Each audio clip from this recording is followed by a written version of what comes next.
Bienvenue dans ce nouvel épisode.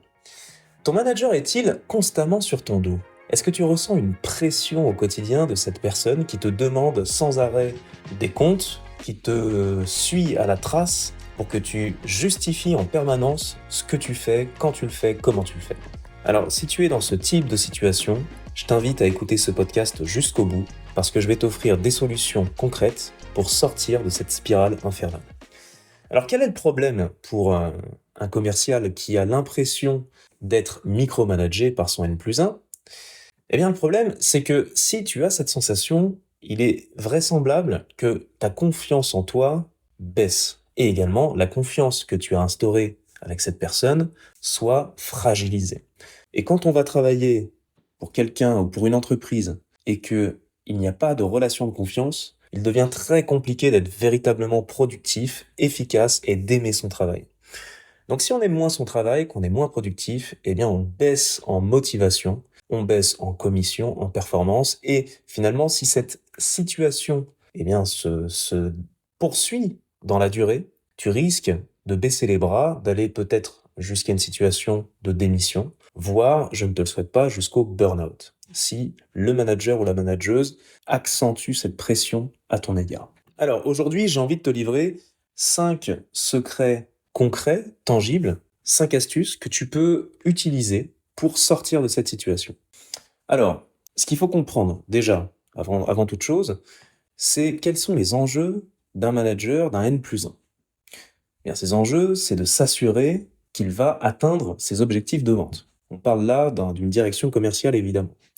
Ces objectifs doivent être atteints en pilotant une équipe de commerciaux qui doit fonctionner, si possible, à plein régime et qui doit produire un maximum de résultats. Son job, c'est de s'assurer que tout est bien huilé, tout est bien en ordre dans la machine pour pouvoir produire ces résultats. Et s'il y a, de son point de vue, un rouage qui ne fonctionne pas bien, alors il doit faire quelque chose pour trouver une solution afin que ce rouage fonctionne mieux. Excuse-moi, je fais des allusions assez mécaniques, un peu sur cette machine de l'entreprise.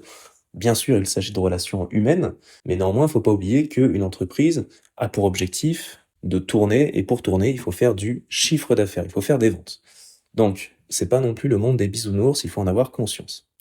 Tu as donc un contrat de travail, ton management te met la pression, et tu ne comprends pas pourquoi, ça te démotive. Très bien. Alors, quelles sont les solutions pour sortir de ça? Premièrement, ce que je te propose, c'est d'être beaucoup plus proactif. Il est possible que ta manageuse ou ton manager direct soit en manque d'informations. Je m'explique. Peut-être que tu as tendance à attendre que les choses avancent pour partager des éléments à ton management. Or, ils vont préférer, les managers, que tu sois proactif, que tu leur partages des éléments, par exemple sur un deal, s'il est en train de progresser, ils veulent être au courant d'un maximum de choses. Surtout le profil du manager qui a tendance à être un peu contrôlant et qui te relance sans arrêt, jour après jour, pour savoir ce que tu fais. Évidemment, je pense pas que ce soit une bonne pratique, le micromanagement. Personnellement, moi, je déteste ça. Mais ce sont des choses qui arrivent. Et si ça arrive, parfois, c'est causé par le commercial ou la commerciale directement. C'est-à-dire que c'est le fruit de ton comportement.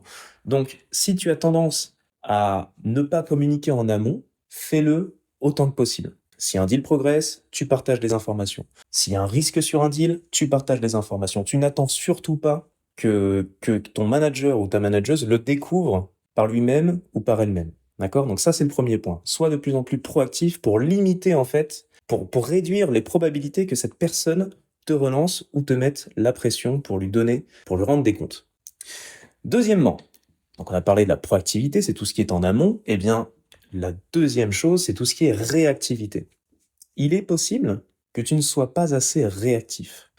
C'est-à-dire que les choses se passent et tu mets trop de temps, en fait, à exécuter l'action suivante. Donc si ton manager te dit, tiens, je veux que tu mettes à jour ton forecast avant ce soir, et que tu dis oui, c'est-à-dire que tu prends l'engagement que tu vas le faire, et qu'en fin de compte, tu le fais que la semaine d'après, ou que le lendemain, ou le surlendemain, eh bien ça veut dire que tu ne respectes pas les délais sur lesquels tu t'es engagé. Et ça, c'est un irritant pour un manager. Et ça m'est déjà arrivé plein de fois, évidemment, de contrarier mon management direct parce que j'étais occupé par d'autres choses et je n'ai pas pu mettre à jour un dashboard ou un forecast alors qu'il me l'avait demandé et pourtant je m'étais engagé à le faire avant telle heure. Et je sais que le fait de pas respecter les engagements, c'est ce qui va agacer le plus un manager. Donc, l'antidote, si ça t'arrive, si tu souffres de cette situation, eh bien, c'est d'être le plus réactif possible. Quand on te dit de faire quelque chose, fais-le rapidement, surtout si c'est une priorité pour le manager. Même si je sais que parfois, les priorités du manager te paraissent ne pas être des priorités pour toi. Sauf qu'il ne faut pas oublier que vous êtes une équipe et que ton manager est ton supérieur hiérarchique. Donc, tu dois avancer de concert avec cette personne, tu dois le voir comme un allié. Si cette personne a besoin de toi et qu'elle t'explique clairement que tu dois faire une tâche qui est importante pour elle avant telle heure ou tel jour et que ça te paraît réaliste, fais-le parce que plus tu feras ce genre de choses, plus la personne ensuite te sera redevable. Et plus elle aura confiance en toi et plus en fait elle va ensuite te laisser tranquille. Donc sois proactif en amont, sois réactif juste après que tu aies pris des engagements pour exécuter des actions. Troisième astuce, eh bien, c'est d'être transparent, honnête quant aux attentes respectives et aux faisabilités respectives de ce qui est demandé. Je m'explique. Je pense que cette thématique-là, on pourrait la résumer à travers l'idée d'alignement. Tu dois être aligné avec ton manager ou ta manageuse. Aligné sur ce que tu es capable de faire, aligné sur les délais réalistes, sur tes propres limites également. Si cette personne va trop loin, ne subis pas. Tu dois pouvoir lui dire, écoute, tu vas trop loin, là, tu m'en demandes trop. Je n'ai pas la bande passante pour faire ça. Et même s'il te challenge en te disant, oui, mais attends, je comprends pas, t'as rien fait de la journée, t'avais quasiment rien à faire. Je n'ai pas la bande passante parce que A, B, C. Je pourrais te le faire à partir de tel jour, telle heure. Même si tu dois décevoir ton manager, sois honnête, transparent et finalement respecte ton temps et assume tes propres limites. Parce qu'il y a aussi des profils en entreprise qui ont tendance à dire oui à trop de choses et qui se surchargent de travail et qui n'arrivent pas en fait à délivrer derrière tout ce dont ils ont pris les engagements auprès du management. Et ça m'est déjà arrivé, parfois dans certaines phases, certaines périodes de ma carrière, de dire oui à trop de choses et d'être complètement submergé par toutes les tâches. Et après, on s'en veut parce qu'on n'arrive pas à respecter les engagements. Et le manager aurait préféré qu'on lui dise en amont que c'était pas possible. Donc, aligne-toi avec ton manager. Quatrième secret, il faut, si la pression devient trop grande, si elle est excessive ou injustifiée, si elle devient toxique, si elle dépasse les limites en fait de ce qui est acceptable dans le cadre de ton contrat de travail ou dans le monde de l'entreprise, dans les normes sociales, etc., tu dois alerter cela auprès du N+2, voire auprès des ressources humaines si c'est nécessaire. Parce que là, pour les 3 premières astuces que je te livre, on part plutôt du principe que tu es fautif et que tu es à l'origine de cette situation si ton manager te micromanage. Mais il est aussi possible que ce ne soit pas ta faute et que tu aies en face de toi un profil toxique qui trouve un malin plaisir à te foutre la pression ou qui tout simplement, parce que, je ne sais pas, cette personne n'aime pas travailler avec toi et a dans l'idée de te remplacer par quelqu'un d'autre, eh bien, te met la pression pour te dégoûter du travail, pour que tu aies envie de démissionner et de partir des effectifs afin de te remplacer par quelqu'un d'autre, un ami ou telle autre personne qu'elle va juger plus compétente. Ok, donc ça, ce sont des choses qui arrivent également. Qu'elles soient conscientes ou inconscientes, il y a des managers qui, parfois, eh bien, font tout pour dégoûter une personne. Donc, il faut que tu sois lucide par rapport à ça. S'il y a matière à aller voir les ressources humaines, eh bien, fais-le. Je pense que ça va calmer ton management. Ça va les calmer, ça va aussi rappeler à ta hiérarchie que le salarié est protégé. En particulier en France, on a énormément de droits, on est énormément protégé par rapport à d'autres pays, notamment les États-Unis. Donc, n'oublie pas que tu as des droits. Ok ?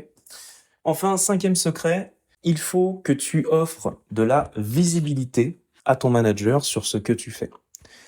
Là, l'idée, elle est un peu plus globale, c'est-à-dire que, si possible, va au bureau, développe ta personal brand, parle fort de ce que tu fais, parle de tes réussites, essaie de te créer une réputation en fait en interne qui va t'aider à augmenter ta crédibilité. Parce que parfois, il y a des professionnels très bons, très compétent, mais assez discret. Et ça m'est arrivé aussi parfois d'être un peu dans mon coin, tout ça.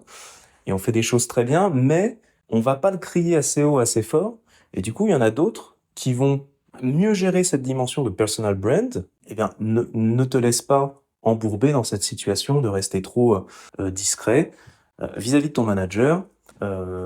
Participe à des réunions, parle en public lors des réunions commerciales, mets en avant ce que tu as fait, partage ce que tu fais. Et comme ça, ton manager sera fier aussi de promouvoir ton travail auprès des autres managers et aura moins envie peut-être de t'embêter sur des petites choses du quotidien, sur des engagements que tu as pris que tu n'as pas pu honorer, et peut-être aura moins envie de te micromanager et de surveiller derrière toi que ce que tu fais va vraiment amener des résultats. Donc, travaille ta personal brand. Voilà les 5 astuces que je voulais te partager aujourd'hui. Il y en aurait bien sûr d'autres que je pourrais te partager, peut-être dans un prochain épisode.